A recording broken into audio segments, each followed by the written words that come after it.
ఇటీవలే నటి Hema rave party Bengaluru పోలీసులకు అడ్డంగా దొరికిపోయారు. ఆ సందర్భంలో మీడియాపై పోలీసులపై దురుసుగా ప్రవర్తించారు.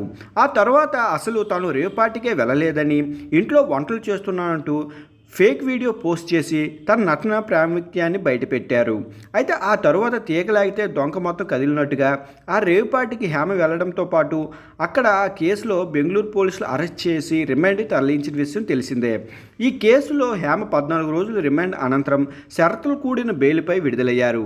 అయితే హేమ రేవ్ పార్టీలో దొరికిన మొదలు ఆమెను పోలీసులు అరెస్ట్ చేయడం, రిమాండ్కి తరలించడం, మీడియాతో హేమ దురుసుగా ప్రవర్తించడం, ఇలా ప్రతిదీ విధ్వంసం అయ్యింది. ఈ నేపథ్యంలో దీన్ని తన సినిమా ప్రమోషన్లో వాడేసింది జబర్దస్త్ రోహిణి. బ్రేకింగ్ న్యూస్ అంటూ రేవ్ పార్టీలో దొరికిన రోహిణి అంటూ ఫేక్ ప్రమోషన్ వీడియోను వదిలింది రోహిణి.